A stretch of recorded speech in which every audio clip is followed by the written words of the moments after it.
probably traveling from Lagos to Ibadan, as an example, are likely to be kidnapped or also different issues as well. Last week, I saw the Ogun State governor that has actually followed Tinubu to London, and likewise, the Lagos State governor, was also here in London. And I was picking somebody, because there's quite a lot of confrontation that took place there. There was a lot of protests on the ground there. The Yoruba people were there, and likewise those, other Nigerians that disagree, with Tinubu speaking here in London.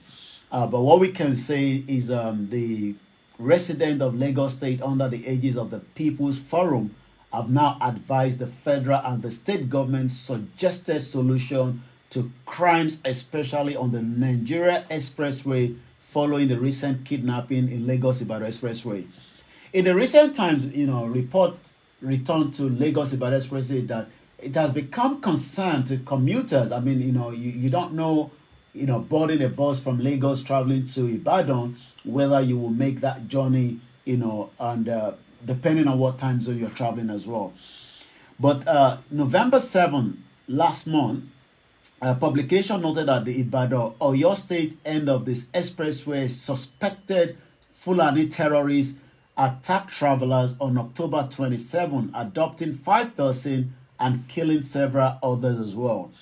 Also, it was also reported that on the 29th, which stated that security agency foiled a kidnap attempt on the same expressway on Friday the 28th as well. Again, the kidnap attempt occurred at Imolisa village, which is within the territory of Ogun State, although it is not too far from Dominion University, which is also located in Oyo State. Security agents had traveled to Lagos Airport to pick up their bus, were returning when they ran into the incident. They said they were after it. So these are very terrible situation that a government from the state level to the federal have been unable to support, the security architect to solve some of this situation on the Lagos Ibadan Expressway. Okay, listeners, it is Starr Radio, okay?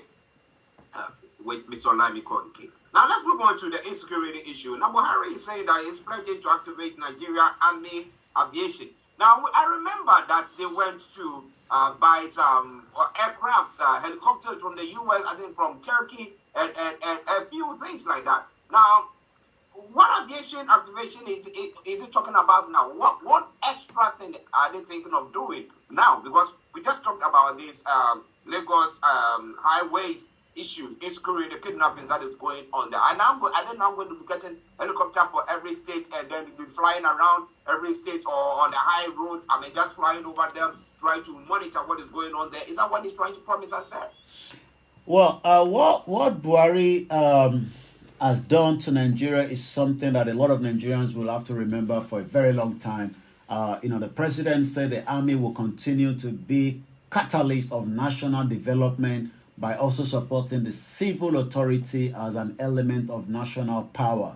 President Buhari has promised to sustain the ongoing modernization of the Nigerian army through the activation of its aviation to address current security challenges in the country.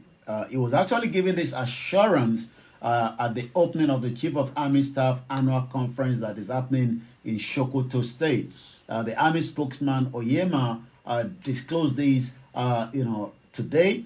Mr. Buhari said deliberate effort had been made to fast track the takeoff of the Nigerian Army aviation through the acquisition of request platform as proposed in the 2023 budget.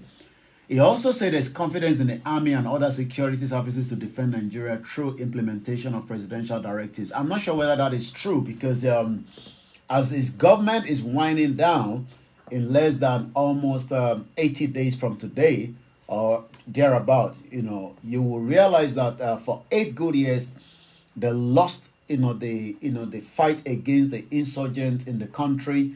We've seen more foreign expatriates, avoiding business route to Nigeria. And this has also have, devastating impact on the average lives of so many Nigerians that have become victim of the kidnapping and terrorism. Not just that alone, Farmers have been unable to go to their farm. Individuals have been attacked in their homes. But the president still believes that there is still hope. And according to him, the regime will continue to maintain the robust policy towards the modernizing the Nigerian army. Not that the Nigerian army are not capable of, and I was actually looking at the video from one of our movie actor, Kunle Afolayan. I believe that video was just immediately after the Owo attack when the terrorists invaded, the St. Francis Church in Ondo State. And he was actually, saying to Buhari and likewise Tinubu and all the governors that the only thing that he would have expected them to have done, as powerful as Tinubu says and the president, to have stopped the invasion and the attack of the Fulani terrorists, the ISWAP, the Boko Haram. But since that has not actually happened, what we have seen then is that they've actually overpowered the government. I'm talking about the terrorists. And we've seen evidence, we've seen videos. They've been so bold enough to invade the Nigerian military barracks. They've ambushed. There seems to be almost everywhere, with more intelligence than the Nigerian army. So how the president wants to modernize the military to, to fight this battle, or as Tinubu could not even give a clear answer to how he plans to secure Nigeria should he become the Nigerian president 2023. Well, that means that we are going to be wasting our time if they vote for him. Now, what it was, guys, is all these leaders, come in just a moment, let me get that. Now, it says that all these, our leaders going to Europe and our European invitation on our country issue is still colonial mentality. Do they come to Africa to discuss their own issues? No, they wouldn't. They have their meetings here in their own backyard. But we want to travel here to come and be making statement. When he was being invited to that press conference and various debate issues, he said he wasn't going to go. But he had money to fly down here to come and make a statement. I don't know. Maybe London is the capital of Niger, or the latest Niger. Who knows? Well. Samsudin, massive good morning to you. Samsudin says, God bless Yoruba Nation. Yoruba Nation now, Yoruba Nation, we want. God bless you all, says, and God bless you, Samsudin, as well. All right, then. Now, let's go back to Yomi for some more of the stories making the round. SS won't tolerate human rights advocacy. What are they talking about there? I actually picked that story late night yesterday myself, and it shows again the kind of country Nigeria has become, in 21st century. And that actually is the director for the DSS, Director General of the State Security Services, Yusuf Bichi, says that the Nigeria Security Police will no longer tolerate activities of human rights advocates in the country. Mr. Bichi said the advocates were discouraging the security agencies in their activism to kick against human rights violations and abuses in Nigeria. Those canvassing for human rights are just discouraging the security agency. Many of these people are doing the service to the country. My service will not allow anyone to mess up this country. Again, part of the nepotism is a Fulani man. We can say that on the air. And these are part of why the Yorubas and the Biafra are saying that we cannot have a country that does not value, human rights. And if I go back to, the article that we have that says that the right to, the indigenous peoples and the United Nations human rights system, you could tell that what Bichi is actually saying now is something that we've got to be concerned about, because as the election is getting closer, as the activities for those campaigning, for both sides, whether those that still want in Nigeria, should also be concerned as against those that disagree, with the current situation in Nigeria. But one thing is, Bichi, the Director General of, of the DSS, if you are inciting people, You have not done what God asked you to do. Whatever you are told, it is better you investigate very well before making any comment, Mr. Bichi added. The head of the security police made a threat at the graduation ceremony of the Executive Intelligence Management course at the National Institute for Security Study that was held over the weekend in Abuja. Many Nigerians have complained of human rights abuses, illegal arrest, torture, and adoption by the DSS. Also among the allegations leveled against the DSS, especially since the administration of President Muhammadu Buhari emerged as disregard for the rule of law and the arbitrary arrest of Nigeria, like Nnamdi Kanu that was, arrested and kidnapped. These are part of what the DSS does best. Also, the Human Rights Organization noted that many arrests and illegal detention have been carried out by the DSS without thinking about the families of the victims. Amnesty noted that the Nigerian authority must show genuine commitment to ending the heinous crime of enforced disappearance, which is still prevalent. And as of today, as we speak, nobody, almost after 2 years, knows where Daddy Yatta is. Again, it shows the kind of rule of law that is not having that impact on the average Nigeria. So many, innocent, Biafra dress up in this, end up being missing, or she was taken away for almost a year plus before she was eventually brought to court. And so much of such that the question today now is, it seems the director of the DSS is now ready to activate that evil monster in them. It is serious, because I was, when you were making that statement, I was asking myself, is Nigeria a military state? If it's a military state, then we know that, well, it's a martial law, so they can say, do this, and you have to just abide by it. But if we are talking about the Constitution allows human rights, respect of human rights in the Constitution. So what are they trying to talk about there?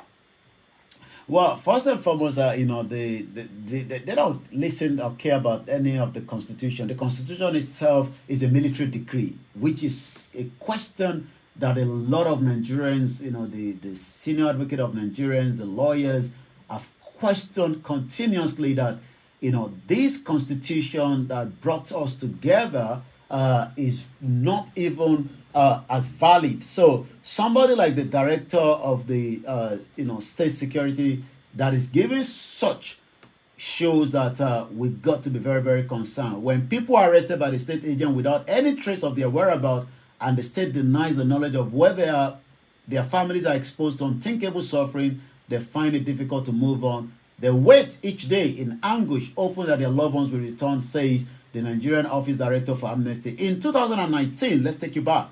The DSS stormed a Lagos hotel in the middle of the night, arrested the human rights activist and the publisher of the popular online media Sahara Reporter, Omoyele Sowore, for calling the revolution in the country. Mr. Sowore arrested generated a widespread condemnation and knocked the security police. Also, they are also behind the illegal rendition and kidnap of Nnamdi Kanu. They are also behind the attack of Chief Sunday Igboho's house because it was up to late night on the 1st of July that the DSS actually came out with their cock and book story saying that they eventually invaded. But till today, even without any confrontation, 2 innocent lives were murdered inside Chief Sunday Igboho's house in Starr, and this is exactly the kind of country Nigeria has turned to today. But I remember that when the president Buhari went to the UN, the general conference or meeting that they had just a few months ago, or a few weeks back, he made a statement that Nigeria respect the rule of law and civil rights, human rights, and stuff like that. So I'm asking myself, what are all the lawyers, the top lawyers, and people like that? What are they looking at? Because this is a war or an attack on anyone who is trying to, break away from the state. That means they're not going to be tolerating anybody. If you say you are marginalized, no, we're not listening to you, we'll come for you. That is exactly what the statement that is made, and that is quite serious. Well, it is a very serious, and like I said, this was only coming onto the media just yesterday when I saw it, and I'll be looking to see the response of some of these so-called human rights lawyers, to be really talking about this because we cannot allow such coming out from a very high institution in Nigeria, trying to suppress the right of the people. And again, these are something that the world also needs to now look into because such a very, very harsh statement would definitely be quickly being used on the ground by what is known as their members of staff that are working for them. And already we know that quite a lot of intelligence that we are aware of some of these DSS moving around trying to see as many people as they can pick up in Nigeria today, especially in the southwest. Yeah, it is serious. It is serious, but we'll be monitoring very, very closely. But the way they are behaving looks like they know for sure that this election, they will still be in power. Because there are some statements that you can't make, especially when you don't know what is going to happen to you tomorrow. But we are few months away from the elections, and he's saying that we're not going to be tolerating that, we're not going to be doing that, and this is what, and virtually threatening people. That means that somebody will say from the word go, the election is skewed. You're right. Well, listeners, it is Starr Radio UK. Now, I think people have to buckle up, and let's hear all those who are experts in law and human rights advocates, and let's hear from you what you think about that. It is Starr Radio UK. Go back to Yomi for the rest of the stories making the rounds and all the rest on the social media as well. Over to you, sir. We take one more before we move straight to the social media. Nigerians, others in diaspora are the largest financial of Africa. This is coming from the African Development Bank. Egypt and Nigeria are among the top 10 remittance recipients globally, with Egypt receiving about 31.5 billion US dollars in 2021 and Nigeria at about 19.2 billion. This is coming from the president of the African Development Bank, Akinwumi Adesina, says Africans in the diaspora are critical to Africa economy. Mr. Adesina said these are the global community of practice policy dialogue that was hosted by the bank in Abidjan, Cote d'Ivoire. He said the role of Africans in diaspora could not be undermined because they constitute the continent's largest financial through remittance. The value of remittance from African diaspora has doubled from 37 billion in 2010 to 87 billion in 2019, reaching about $95.6 billion by 2021. Stated additional yet official development assistance to Africa in 2021 was $35 billion, 36% of the remittance from the diaspora. But again, the most top two countries are Egypt and Nigeria. But as you can tell, question was something that a lot of Nigerians that are still thinking that they will have access to a diaspora vote. And what we can say is that is a constitutional needs to be changed for a diaspora to be enabled their right to vote in Nigeria. I'm not sure whether that happens in Ghana, whether you're allowed to vote outside the country. No, we are not allowed to vote. Okay, so that literally means that you're almost the same as Nigerians today as well. Now let's go straight to what is trending. It seems Mazi Nnamdi Kanu is trending at about 11,000 tweets this morning. And let's take a look at some of what and reason for that. We are demanding for Mazi Nnamdi Kanu to be released unconditionally, and this is coming from Inwe Biafra, Onye Biafra. He didn't commit any crime known to the law. Therefore, we are demanding that the Nigerians should obey their own court order and free Mazi Nnamdi Kanu. He has been discharged and also acquitted. We know that last month there was protest from some of the Biafras in Abia State for Nnamdi Kanu as well. His lawyers are still pushing, Olayomi Koiki, they're still pushing to see if they can, do as much as quickly because of his health as well, so that he can have his freedom. Let's take a look at some of the other things. Chatham House has actually reached about 98,000 tweets so far. So it shows the engagement of so many Nigerians around the world. We also saw that the Yorubas that went there yesterday were also able to get their voice heard, regarding, as much as they were trying to, push them aside.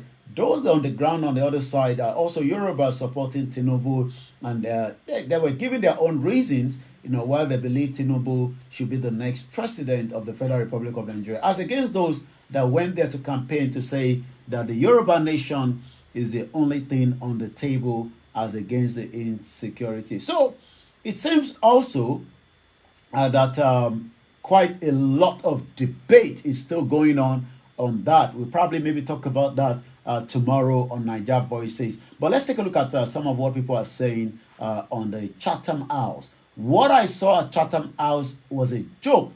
It felt like a scene from Shanta Bande's comedy.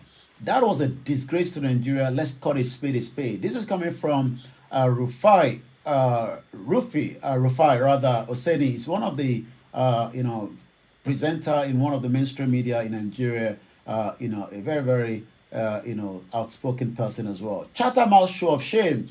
You want to be president but avoiding answering questions. Instead, you are redirecting the answer to Rufai, Alake and co. Nigerians want to be governed by a person, not a robot, who cannot exercise independent through in answering questions. This is coming from D.H. Bawala. We take two more.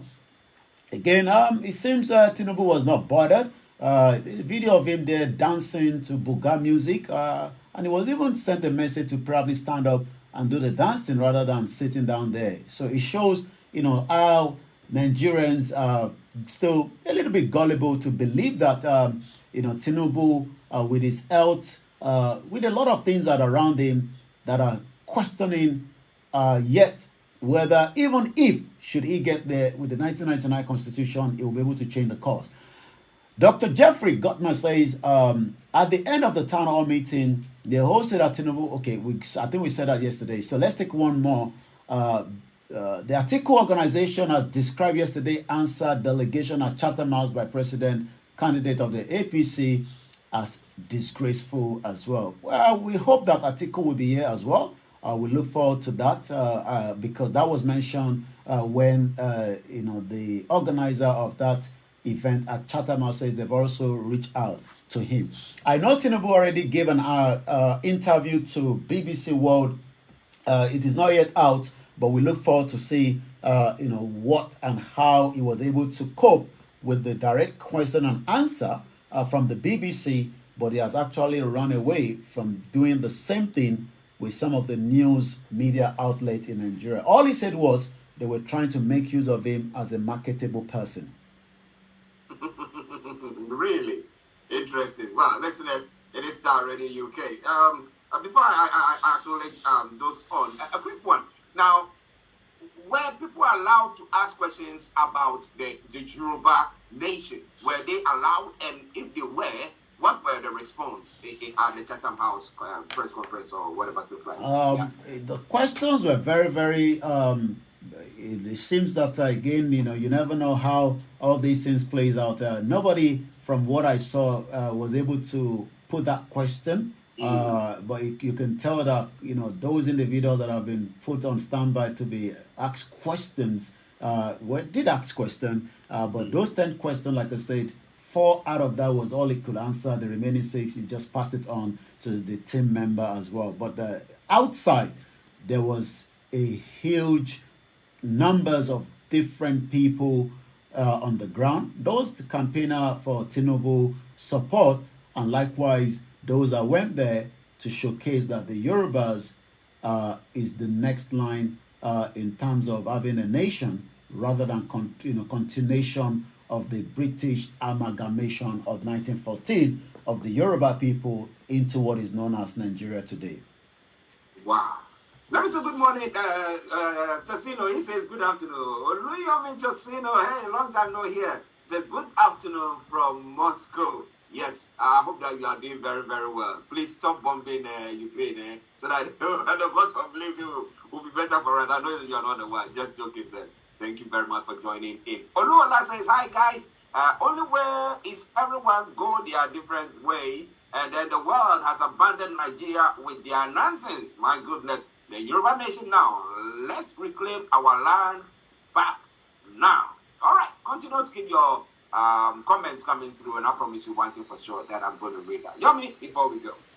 Well, stay tuned with Archie for the rest of the program. I will be definitely be back again same time tomorrow, same time 11 o'clock for more updates about all the things you need to know regarding Nigeria, and likewise as the preparation for so many different activities, the election, the super rally, and also the sit-at-home from the Biafra, which is coming up in the next 3 days. Okay. Olayomi says Yoruba Nation now there as well. Yomi, thank you very much, and we'll catch up later. Bye for now. Right, listeners, it is Starr Radio UK. Continue. All right, everyone. Still busy right here in my office. We'll probably catch up later during the day. Mokibubuwa. Bye for now.